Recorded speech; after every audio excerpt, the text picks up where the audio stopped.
So you're planning to go to DisneySea in Tokyo, but you might not realize that this place is a lot larger than you may expect, and if you're spending only one day in this magical land, you will definitely have to skip some attractions and prioritize.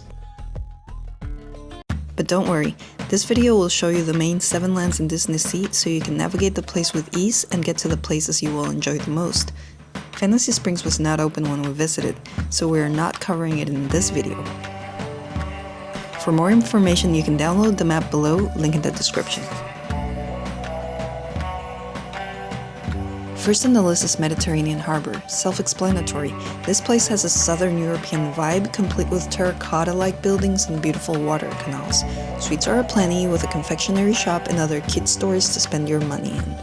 There are 4 easy-paced attractions in this area. The Venetian gondolas are a nice way to take in the view of the harbor and get an idea of how vast this amusement park really is. This is also a good time to people watch and rest your tired legs.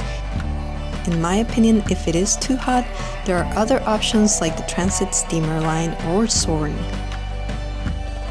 If you're in the mood for wining and dining, there's also a full-serving restaurant here. I can't pronounce the name, so I will leave the name right here.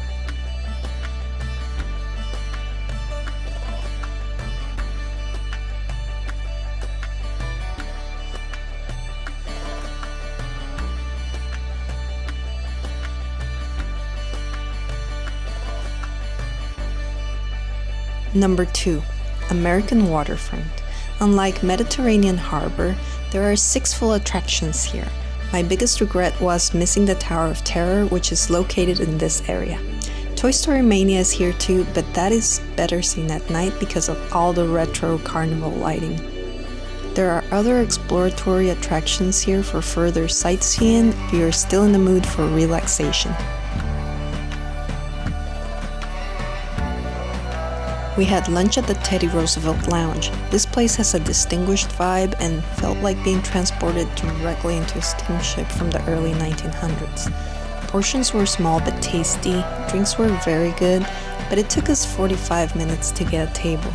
That being said, it can be worth it for the lovely decor and ambience. There is also another less crowded restaurant upstairs that seemed nice as well, but we didn't get a chance to explore it in detail. If you have time to wander around, get to the top deck of the SS Columbia where you can see the breathtaking view of Tokyo Bay. This area is prime selfie spot, so watch where you walk to avoid photobombing.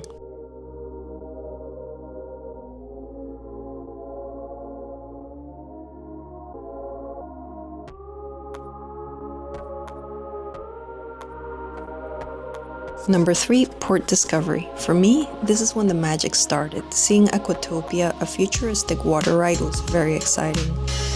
It started feeling less recreation and more make-believe. This land is small with only 3 attractions, a few stands, and a restaurant. If you ride Aquatopia, keep a tight hold on your personal belongings. The ride is fast-paced and it spins. Our friend dropped his umbrella into the water, and the search turned up with nothing, but the cast members were very friendly and accommodating. Number 4. Lost River Delta. If you're a thrill seeker, this is the place to be. There are 3 attractions and 2 of them will shoot your adrenaline up. Here you will find Indiana Jones, Temple of the Crystal Skull, and Raging Spirits. This area is where we experience the biggest crowds and the longest lines, so be prepared.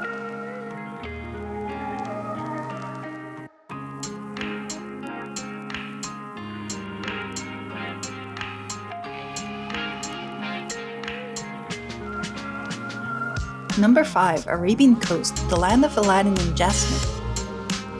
This seemed to be the least crowded land. The lines were short and not in the sun, so that's always a plus in my book. There are 4 rides and other small attractions in the Booze Bazaar.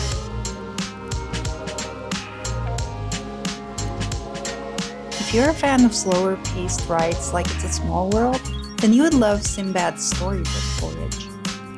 Although we were not familiar with this story, it was a great way to cool off and relax on a hot day. Pay attention in this ride.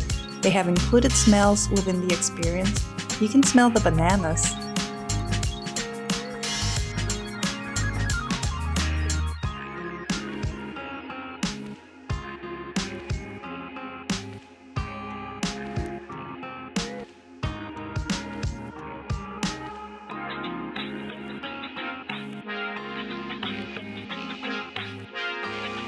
Fun fact, Japan is a smoker-friendly country, even in DisneySea, and if that's your thing, there's a smoker's lounge right here. We had a full meal at the Casbah Food Court. Their curry was delicious and the line was short, but even if you're not a fan, be sure to check it out. Number 6. Mermaid Lagoon. I haven't been a fan of The Little Mermaid in a very long time, but I loved everything about this place. Give me an underground bunker with neon colors and AC on a hot day and I'm a happy person. There is a total of 7 attractions here. One is a theater. There is only one place to eat, but if you like pizza, you'll find it at Sebastian's Calypso Kitchen.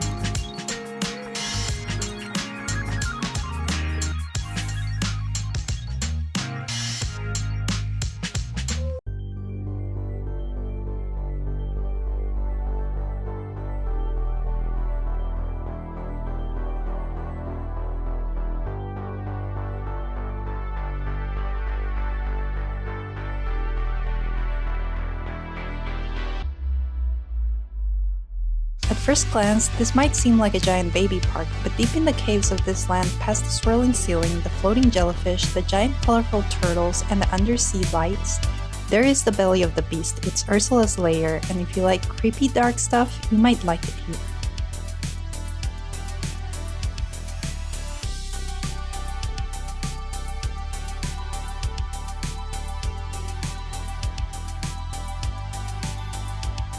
Number 7, and the last of our trip, is Mysterious Island, the Jules Verne land.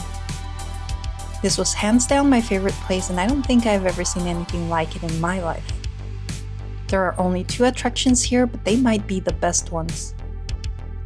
Although Journey to the Center of the Earth would have been a dream to ride, we didn't get to experience it.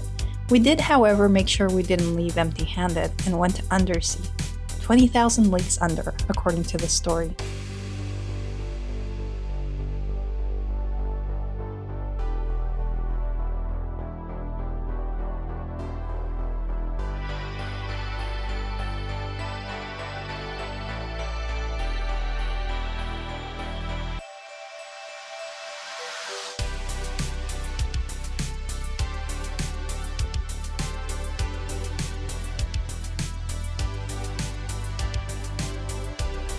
Isn't this place amazing during nighttime?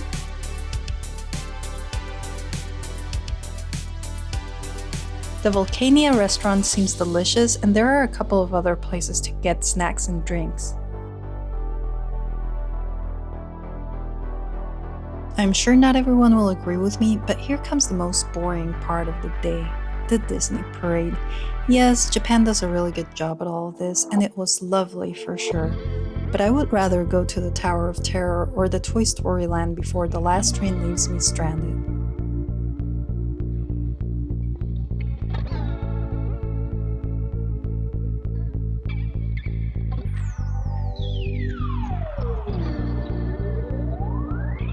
Final thoughts? This place is worth all the hype and I would visit again.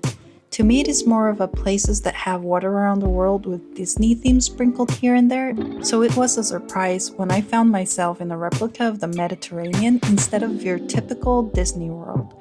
But going deeper into the land, things got much more interesting and the science fiction themes were perfectly executed and unforgettable. There is no blanket fast pass here, but you can buy them for each individual ride. They run out of them, so get them as soon as you can. Things do change, so do make a plan so you can maximize your limited time in this land. If you like adventure, good luck getting to the good rides. And if you figure it out, please let me know so I can optimize my second trip. Make restaurant reservations if you want to go to the popular ones, so you don't have to waste time in lines for that too. If you're relying on public transportation, make sure to check when the last train leaves. Walking out of the park might take you quite a while. Stay hydrated, don't carry a lot with you. There are lockers in there, I believe. If you want to run from the sun, go to the Mermaid Lagoon or Mysterious Island, and don't forget to have fun. Have a nice trip, and until next time.